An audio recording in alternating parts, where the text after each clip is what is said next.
First and foremost, it just revealed the kind of character that we have. The toughness, the relentless spirit, the flexibility. It's finished. The people in command are giving matches to the arsonists and adding gasoline to the fire, putting the entire endeavor at risk of a catastrophic system-wide collapse. By far, this is no longer just about a game. This concerns an open, antagonistic, and completely indisputable uprising that is developing within the WNBA. Caitlin Clark is engaged in a civil war against her own salvation, golden ticket, and final opportunity. This internal conflict has now resulted in its first high-profile deserter and public casualty. They forced a coach to resign. No, she wouldn't quit her work since that would be too easy and tidy. They made a well-known, accomplished head coach give up on the supporters, the public square, and even the concept of accountability because the unvarnished, unadulterated truth that hundreds of thousands of new fans were screaming became too loud for the collapsing establishment to ignore. This is a 5-alarm, code red fire. This is a real-time example of a complete system breakdown. And what we are seeing is the public application of common sense, aired live to the entire world. The so-called experts in the mainstream sports media, who have financial incentives to defend the league, are deliberately misleading you. They're assuring you that this is ordinary beginner treatment while feeding you pitiful, patronizing lines. They are attempting to persuade you that this is simply welcome to the league's physicality. For the first time in this league's troubled history, the fans, the real people who are actually paying the bills, are shouting the truth from the rooftops of the internet. It is an abhorrent, blatant falsehood. And at last, the carefully built wall of quiet and denial has been breached by their cries and their rightful indignation. The head coach of Connecticut Sun, the league's unbeaten top team, Stephanie White, just learned what happens when you engage in the league's dirty little secret and are discovered. Her team, which was excellent, faced the Indiana fever. Naturally, they used ridiculous, superfluous, and even dangerous physicality when portraying Caitlin Clark. It appears to be the only strategy anyone has against her. It's the unwritten memo for the entire league. Beat her up if you can't outsmart her. Hip check her into the third row if you are unable to outshoot her. It's a tactic that prioritizes brutality above skill, but this time was unique. This time, the response went beyond a few minor grievances. It was a biblical deluge. The fan base of Caitlin Clark unleashed a tidal wave of unadulterated wrath. A fan base that currently serves as the WNBA's whole clientele. They are fed up with seeing the league's best player handled like a human piñata in every game. The screen is filled with a fast-paced, disorienting collage of social media remarks. Display irate YouTube responses, Instagram comments, and tweets aimed against Stephanie White and the Connecticut Sun's official accounts. Messages are highlighted, and usernames are displayed. Shameful. It's not basketball here. Keep your stars safe. The remarks were harsh. They were unrelenting. They had no mercy at all. You should feel guilty that your team plays dirty basketball. Is this a targeted attack or a basketball? The league must look into this. You're just another bigot. Another coach who is envious of a 22-year-old superstar who possesses more talent than your whole team put together. It continued for several hours. A digital army of supporters who can clearly see what the media, players, and league office are unable to see. That they are deliberately attempting to injure, dehumanize, and physically and psychologically destroy the one individual who has the potential to make this league significant on a worldwide level. And how did this public outcry turn out? When the truth was exposed for everyone to see, what happened? Stephanie White was unable to handle it. It was too much pressure. The reality was too harmful. Her X account was erased. She resigned. She had no defense, so she fled the conversation. She is not justified. There is no way to defend what is taking place. This goes beyond a coach deciding to log off after receiving some hurtful tweets. This is a fundamental flaw in the WNBA as a whole. The very supporters that her league so pitifully needs to exist publicly humiliated the head coach of an unbeaten team and drove her into virtual exile. The entire paying public has cast a gigantic vote of no confidence in this. This is the audience standing up and telling the WNBA straight out that they recognize the plot. We will not tolerate the concerted attacks and the jealousy that we witness. If you ruin your own product, we won't pay. The league, the coaches, the veteran players, and the organization as a whole have all contributed to the toxic, hostile, and dangerous environment that exists not only for Caitlin Clark on the court, but also for anyone who is thought to be a member of the old guard that so obviously despises her. They've cultivated a resentful us versus them mindset, and now it's exploding up in their faces in the most dramatic and visible way possible. They genuinely believed they could steer the story. They severely miscalculated the strength of the people, believing that they could use ESPN's media mouthpieces to spin this as normal and deceive the millions of new viewers. The direct, emotional, and monetary commitment that millions of new admirers have in Caitlin Clark was undervalued. This is no longer only a sporting problem. It's a full-fledged cultural dispute. It is a revolt against a weak, insecure establishment that would sooner destroy the entire house than acknowledge that a transcendent superstar is greater and more significant than all of them put together. Visual. A high-definition, slow-motion video of Chendi Carter's egregious foul on Clark keeps playing. Next, a slow-motion video of Tierra McCowan's risky hip check is shown. Overlay the pictures with bold red lettering. This isn't basketball. It's a targeted attack. Let's be bluntly, horribly, and utterly clear. What we witness every night is not basketball.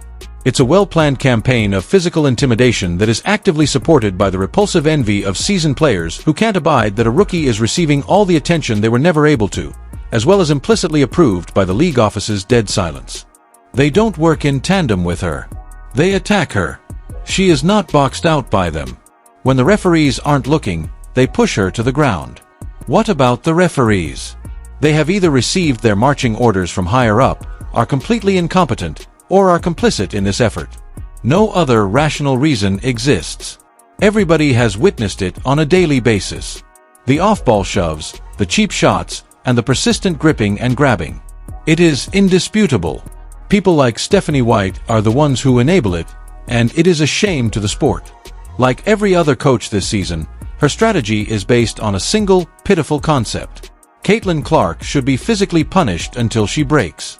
She was unable to confront the fans and paying customers when they called her out on it. She bolted. She ended the discussion. That's an admission of guilt right there. It is the most pivotal point in the whole farce that is taking place. It demonstrates that they are aware of the wrongness, filth, and indefensibility of what they are doing. They simply never would have imagined that such a sizable and fervent fan base would hold them responsible for it. They believed that the opinions of the masses would not affect their small, isolated world. The gates have been breached, though. The financial ramifications of this organized attempt of self-sabotage are going to be incredibly terrifying for all parties concerned, and the flood is here. Visual, a potent split screen. On one side, thousands of people wearing Clark jerseys fill an entirely sold-out arena for an Indiana Fever game.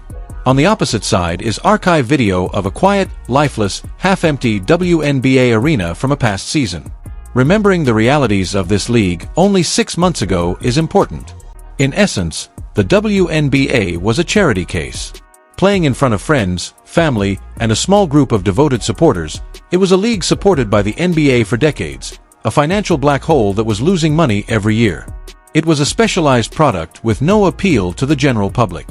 Then Caitlin Clark, a lady, showed up. And all of a sudden, she turned into the dying organization's one-woman economic stimulus package. The league's ticket costs have increased by more than 200%. On certain nights, viewership figures are surpassing those of the NBA and NHL, shattering previous records. Her jersey went on to become the best-selling draft pick jersey in sports history, regardless of the sport, male or female. She single-handedly generated so much income and attention that she forced the league to eventually, after decades of protests, sanction charter flights for all teams. She is a one-woman economic miracle. Any reasonable corporation, any firm with a single shred of intelligence or a basic instinct for survival, would wrap her in industrial-grade bubble wrap. They would insist that referees treat her as if she were a precious national asset. They would center every advertising campaign, television commercial, and social media post around her. They would make her the league's unchallenged, unrepentant face and challenge anyone to do otherwise. However, what has the WNBA accomplished? The complete opposite. They've let their bitter, envious players use her as a punching bag every night. The biggest names in the league, the so-called veterans, have gone on podcasts and interviews to disparage her, gripe about her, and stoke hostility rather than bringing her gift baskets and expressing gratitude for their increased significance and higher salaries. Out of sheer, pitiful, unadulterated jealousy, they are deliberately contaminating their own water supply. In the annals of contemporary sports, it is the most spectacular and astounding act of institutional self-destruction. After receiving a lottery ticket worth billions of dollars, they all agreed to set it on fire. For a moment, picture the NBA in the 1980s deciding that Michael Jordan was becoming too well known. What would have happened if David Stern had let the bad boy Pistons' brutal, unethical practices go unpunished and eventually forced Jordan out of the league? The NBA would not have survived. In the annals of sports history, it would be a forgotten footnote.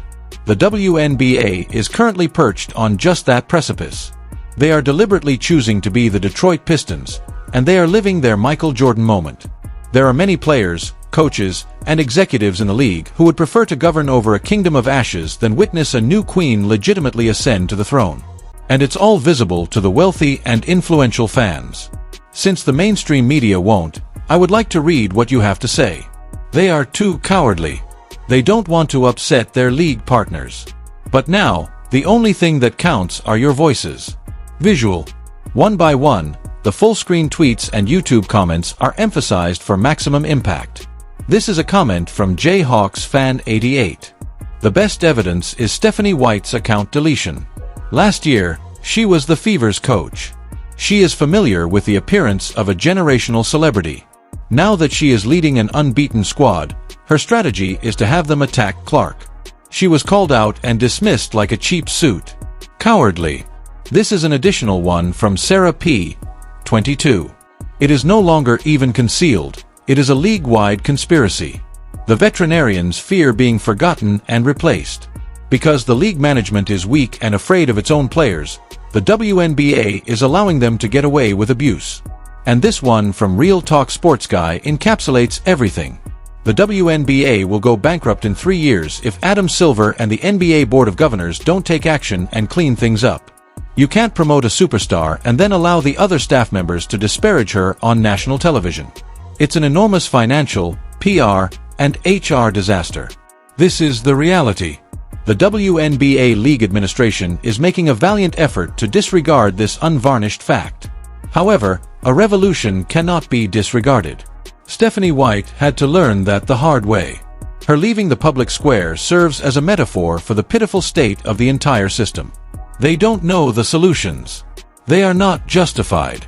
They lack a rational defense. As everything around them completely changes, all they have is a frantic, flailing attempt to cling to a shred of power. The damage grows more irreversible the longer they permit this hideous display to go on. Every cheap shot that is missed, every envious remark made by a resentful veteran, and every coach who employs a beat-her-up tactic erode the tenuous basis of this recent success. Sponsors won't want to be connected to this turmoil and mayhem. When athletes behave in a bullying manner on the court, parents do not want their kids to look up to them. The millions upon millions of casual fans that Caitlin Clark attracted will become disgusted and depart. Additionally, they will never return once they depart this time. They will leave behind a league that is even more bankrupt, irrelevant, and ridiculous than it was before to her arrival. Their legacy will be that. The coaches and players who, out of pure hatred, drove away the best thing that had ever happened to them. We are all witnesses to this slow-motion suicide mission. We are witnessing a league decide to end its existence. It's a horrible, embarrassing, and totally preventable catastrophe. What is the other option? A capable league. A league managed by business-savvy individuals. A marketing-savvy league. A league that safeguards its most important resources. That's the blueprint. Take a look at the quarterbacks in the NFL. If you breathe too forcefully on a quarterback, you will be fined heavily and given a 5-yard penalty. Take a look at how the NBA developed its stars. In order to provide scorers the opportunity to demonstrate their excellence, they established rules. They realized that fans paid to see Michael Jordan, not to witness Bill Laimbeer rob him. This successful concept has been actively resisted by the WNBA. They have opted for anarchy. They have opted for the path of bitterness. They have opted for self-immolation. They now have to deal with the scorching repercussions. The canary in the coal mine is the Stephanie White issue. It is the first unmistakable public indication that the system is crumbling under the tremendous pressure of the supporters' fury. They are no longer able to hide. They cannot act as though this is not taking place. We're observing. The receipts are with us. We have the posts on social media. There are countless video clips available. The evidence is damning and overwhelming. This is a last-ditch effort by a dying institution to cling to a history that no one cared about while also stifling everyone's dream of a bright future. It won't stand, and it can't. If a significant top-down reform is not implemented right away, the collapse is imminent. The commissioner must intervene forcefully. Every dirty play should result in heavy fines. Suspensions are necessary. Every coach and every player must receive a clear, unequivocal, and public message. The future belongs to Caitlin Clark. Additionally, you will be dismissed if you obstruct her path or attempt to hurt her. Anything less is a declaration of war against the supporters, advancement, and league survival itself. I want to know exactly what you see when you watch these games. Do you see a hard-nosed, tough defense? Or do you see a deliberate, well-planned campaign of psychological and physical intimidation? Do you think it's a random gesture of self-care when a coach deletes her social media accounts? Or do you think it's a terrified admission of guilt in the face of intense public pressure? The lines of battle have been drawn. You won't get the truth from the mainstream media. The league refuses to acknowledge the situation. It is up to us. It's up to the supporters who are genuinely interested in keeping this league going.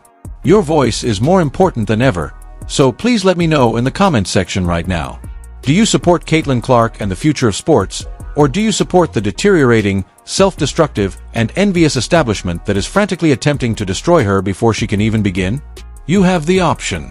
The entire world is watching to see who prevails in this pivotal moment. Please share your thoughts in the comments section, subscribe, and enable all notifications so you don't miss anything. We'll see you in the next one after you click the video on the screen.